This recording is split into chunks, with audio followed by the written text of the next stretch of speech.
यहाँ प्रधानमंत्री जी जिस निमित्त आ रहे हैं वो निमित्त बहुत बड़ा है। तो इस निमित्त इस नाते से बड़ा है कि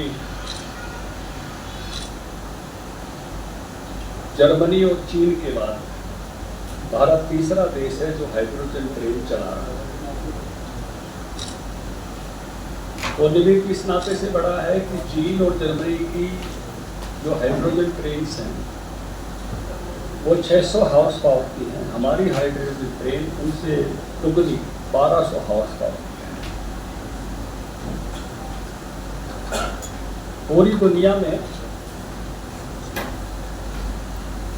ये विषय बहुत तेजी के साथ आगे बढ़ा है कि दुनिया क्लीन एनर्जी पर बढ़े। हाइड्रोजन ट्रेन क्लीन एनर्जी है। भारत में अभी जो टोटल ट्रांसपोर्टेशन है उसका 18% क्लीन एनर्जी पर है। एक बड़ी दूरी हमने तय कर ली है।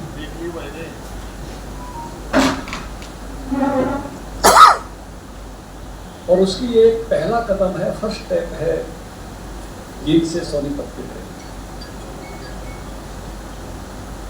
हमारी रिन्यूएबल एनर्जी जो बनाने की ताकत है वो अभी 51% की है, जिसमें घरेलू एनर्जी, औद्योगिक एनर्जी, ट्रांसपोर्ट एनर्जी सारी शामिल है। और इसलिए फॉसिल फ्यूल्स पर अभी डिपेंडेंसी बहुत है और उसका 22 लाख करोड़ का देश का सालाना बजट है। हरियाणा का बजट 2 लाख करोड़ के प्लस का है। तो आप लगाइए कितनी बड़ी मात्रा हमको फॉसिल फ्यूल्स पर दुनिया को देनी पड़ती है। उसके जो भी विकल्प हैं, चाहे इलेक्ट्रिसिटी है, चाहे ईवी है, बायोफ्यूल्स हैं और अब हाइड्रोजन, सारे के सारे विकल्पों पर भारत जा रहा है।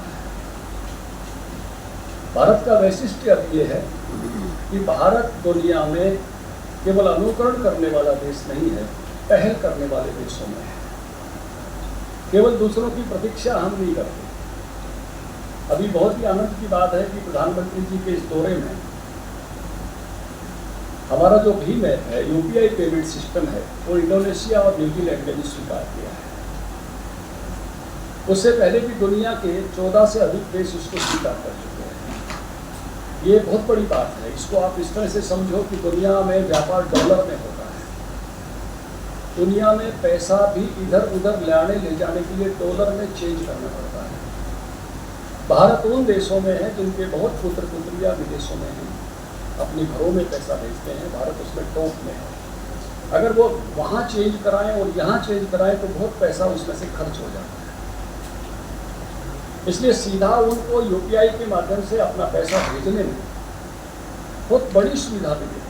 केवल इतनी सुविधा की बात नहीं है, दुनिया में जो डॉलर की हेगेमनी पावर है कि डॉलर के रेट अमेरिकन सामर्थ्य से तय होते हैं, केवल चीज़ों के मोल से तय होते हैं, इतना नहीं।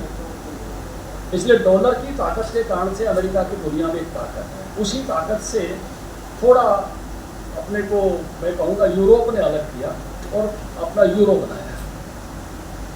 ऐसी भी बातें चलती हैं कि दुनिया के जो अलग संस्थान हैं वो भी किस प्रकार से अपनी करेंसीज में व्यापार करें जिससे उस लेन देन से हम जो है बच सकें।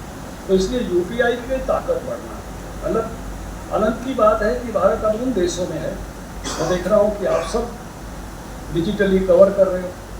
आप में से बहुत सारे डिजिटली लाइव कर रहे होंगे।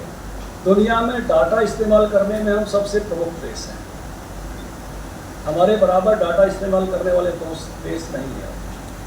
मोबाइल फ़ोन की उस प्रकार से मार्केट के नाम पर हम दूसरे देश हैं, बनाने के नाम पर भी हम दुनिया में दूसरे देश हैं जिसका इस्तेमाल कर रहा है दूसरे नंबर पर है।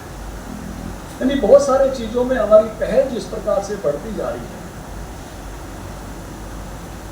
उस प्रकार की पहले एक जो विजन लेकर भारत चला है 2047 में विकसित भारत, उसके बहुत सारी चीज़ों में से एक चीज़ हाइड्रोजन ट्रेन है।